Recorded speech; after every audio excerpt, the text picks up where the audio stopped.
Okay boys, the first thing we're going to do in this video is talk about the format. This is key to doing well in any tournament, so FNCS is no different. You can see on screen right now that I've brought up the guys who came top 100th in the first week of FNCS. Now you can see they got 164 points in total. They did only play 8 games, but the team above them did play 10 games, and they came above them because of consistency. That basically meaning they didn't scuff games, because all of that goes into account. Average points is very important when it comes to tournaments, because some guy could have 164 points, but another guy could have 164 points with a win, and therefore he'll go through because he's won a game. And that's real important that not a lot of people seem to grasp. Like, you can't just, jump in, get 10 kills and back out and expect that that's going to rank you higher. That will rank you actually lower. So moving on, these boys came top 100th with 164 points. And you might be asking yourself, why am I looking at these? Because, top 1,500 teams go through. So why am I looking at the top 100th? And I'm looking at top 100 for one specific reason, okay? We're going to round 164 down to 160. Okay, that's just a little bit of maths to make it easier for me. And then we're going to find their average points per game if they got 160. That basically meaning if you got 16 points across 10 games, you would have 160 points. Now that doesn't seem so hard on the surface, but remember, that's to come top 100th. So if you brought it down a bit and you got 11 points per game, that would work out at 110 points across the whole tournament. That's without any keying games. That's just simply playing for 11 points per game. That's what it will work out at. That's not implying that you have a pop-off game and drop a few kills, or any extra points you get from just, surviving placement. So what I'm actually going to do now is bring up the tournament point system so we can look at all of the points and figure out what's the best strategy to get the maximum amount of points. And we're going to be talking about W keying your third game instead of your first game, and you're going to like this reason. Okay boys, so we're taking a look at the tournament point system right now. Unfortunately, the brightness from the screen makes me look like an alien, but that's kind of irrelevant because the information I'm going to give you is pretty insane right now. So if we're sticking to what we said of getting 11 points per game, evening out at 110 points total for the whole tournament, to do that, we would need to get some blend between placement and elimination. So look at this right now. If we reach top 10, that's top 10 teams, that's top 30 players. So if we come in the top 30 players, we're going to be looking at 1, 2, 3, 4, 5, 6, 7, 8 points placement. And then for each elim, we would be getting 1. So if we killed one team in total, or just 3 people, we would get 3 points. And from this, we would have, like I said, 1, 2, 3, 4, 5, 6, 7, 8. So 8 points from placement. And if we pull off 3 kills, we would get our 11 points. And there's going to be some games where there's just a really easy lobby for placement. So you might get into this side and put yourself in credit with placement points. And therefore you might not need to risk your game going for kills. So if you were to pull off 110 points, you'd be doing pretty solid, bro. But obviously some people are capable of doing more. But I just want to point out that it's definitely doable to hit 11 points every game without taking that many fights. Because I know there's some people out there that just aren't mechanically skilled, or they're playing PlayStation or Xbox and the frames can't handle endgame. But I'm telling you right now, it's definitely possible to pull off anywhere between 11 to maybe 16 points per game. I just want to bring attention to actually W keying in your third game. So if you're someone who needs to have a W key game in your tournament just because you're worried about playing out all of the time, this is really going to help you out. If you W key your first game, you're going to be put into a mixed lobby. You're going to have some really good players or some really bad players, because everybody has 0 points at the start of the tournament. So there's no matchmaking and there's no skill based involved in who you get into a lobby with. So that's irrelevant. But then if you go into your second game after W keying your first game, you're going to be put with loads of people who've also W keyed their first game and got a lot of kills. So your second and third and fourth lobby is going to be full of really good players. So if you do the opposite and fully play out your first game and fully play out your second game, all those people who W keyed the first and second game are going to go ahead of you in the tournament. But then what you're able to do is W key the third game. So this is probably going to be about 40 to 50 minutes into your tournament. And if you go to W key in that third game, you're going to be coming across people with a lot less points. But when you actually kick off and key that game, you're going to be making it up with all those players who you were with at the start. You just went about it a different way, and it's going to benefit you in the long term because You know, it's easy to just sit in a box all game, but actually keying players, would you rather key players that are really good or key players that are not so good? I know what option I'm going with. Okay, boys, I just really quickly want to use a few minutes to promo myself. If you want to skip it, go for it. But I'm telling you, join our Discord server, bro. Everything happens over there. If you want to know anything about the channel before it happens or submit your ideas, definitely go and check out the Discord. The link for that is down below. And also, we did just start a Twitch, and I would really appreciate it if you went over and supported me. We're streaming over there every weekday, and I plan on doing this new series every Tuesday live on stream, where I'm going to be VOD reviewing whoever came first in the Cash Cup the previous day.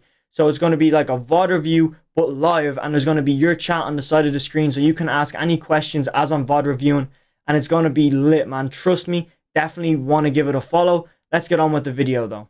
Okay, boys, right now I'm going to hop into a replay file and show you guys how to avoid third parties, but still get all of the surge tags you're going to need, because there will be Storm Surge in FNCS. So let's get straight into that part right now. Okay, boys, so if you're trying to avoid third parties, but you still want to pick up a few kills, the best way to do it is actually rotate to dead side and take fights on dead side. I'll show you exactly what I mean right now. So we can see this yellow team over here, or brown team, whatever color you think that is. And they're on dead side. But let's say, for example, you are this yellow team right here and you want to get a kill, okay? The best thing for you to actually do is hop out and rotate down to these boys and just kill them like that. Because if you're fighting this team right here, who is actually going to third party you? Who's going to run all the way over and scuff your game up as soon as you finish that fight?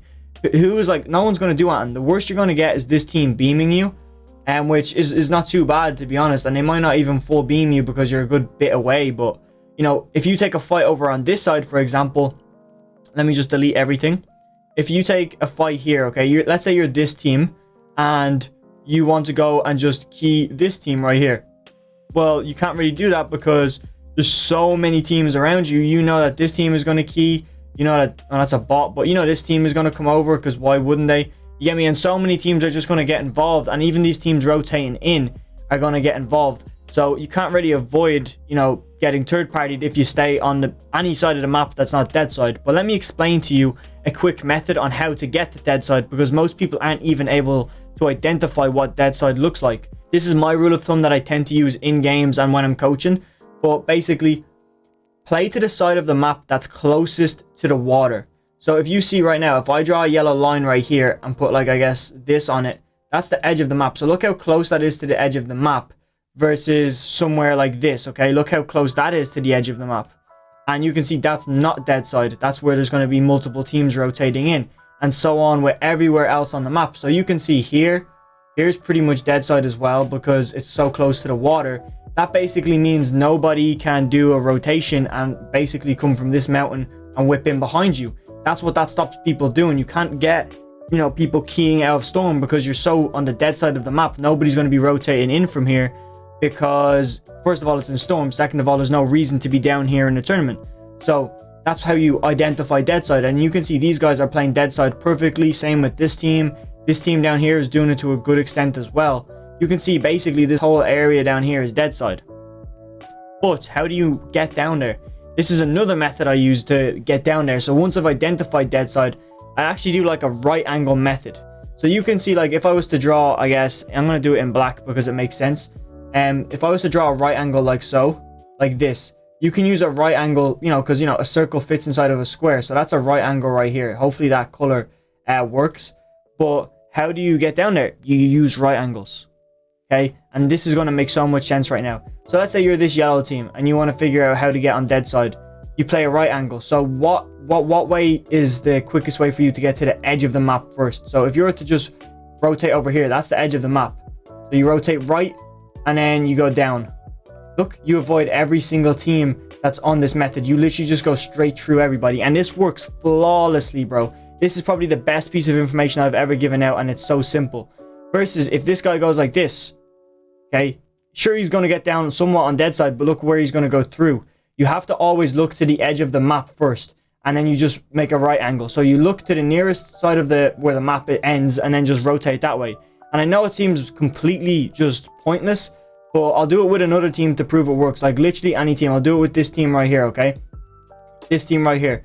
These guys, it's a bit different. If you rotate right and then down, it's not going to work out because you're going to go through all these teams. So for this guy, rotating right doesn't work like that because it takes more time. So what about rotating it differently? So if you go down and pull right, that works. Yeah, I mean, you're going to basically borderline avoid this team. If you tweak your, rotate a bit and just do a rougher angle and more, smooth it out like so, if you curve it like that, you're going to get up on high ground and avoid every team. So you can learn things as you go along, but it's just, bro, I'm calling it the right angle method. It's so overpowered. Let me do it with another team right now. Pink is coming out on this team right here. This team is close to this team, so it's going to be a similar thing where you just rotate out and down. If I was to do it with this team right here in the middle, let's do it with this team right here. How would they do it? Well, they could rotate all the way right and go down, but you can tell that's not going to work because of all the players you have to go through. So that's not going to work. Let me undo that. But what if you go down and pull right? Again, same, it works, but you might have to adjust your course and do it a bit smoothly like so. It's still going to bring you to the exact same place on the map, but it's just a quicker way of doing so. Now let's talk about getting Surge, okay? Surge is real important, but rotating early gives you the ability to get Surge just free, basically. Now let's show you, right? Look how overpowered this is. If you are blue team, for example, okay, I'm going to use blue team again because, they're goats. They've rotated early. They're not on dead side, but they have a nice solid place on the map, and they can definitely see this river. So anybody that rotates down that river, they can beam, because you don't need to kill people to get Surge. You just need to do a good chunk of damage. So they can key this team. They can key this team. Not key them, but you know what I mean, like beam them. They can just stand here and get that team, get that team. If they wanted to, they can beam in at this team. And even so, let's look at another team just to show you why playing in certain positions and rotating early gives you great, I guess, advantages to do that. So, for example, this pink team here, okay? I'm going to outline these because these are a bit split, and you can tell they're not going to make it much longer in this game with how split they are. Look at all these teams right here. These are boxed up. And they're so tight on each other, you get me? Like they're not split. But this team, one guy gets sniped, the whole game is over for them. But look at the way that these do have the ability to hold. When this team rotates in like so, they're going to be here. That team can definitely beam them. This team here, all of these boys, they're going to rotate into about here where these guys are just sitting. So this team probably going to go up the creek and box here. These guys can just hold these and just beam. And same with this team that's going to rotate in even later. That's going to rotate in here. So it's just more and more chaos. But these guys just spray their AORs and do what they have to do. Jerry cans, Fireflies, and they'll get so much tags. And Fireflies are a great way to pick up some free tags. Not later on in the game because people be out of metal and brick. But when people are still building out of wood, you can definitely use them. And definitely, if you get the opportunity, get Storm Surge off spawn. Take a spawn fight when you feel comfortable. But if you don't feel comfortable doing that, this is the second best method, okay? In second or third zone, go for a few tags like this. I would say third zone is way better. Definitely don't do it in fourth zone. It's too late. Everybody is just boxed up, and they have snipers in this season. So if you peek too much, you're going to get your head clipped off. But with that said, I'm going to pass you over to the outro. Thank you so much for watching.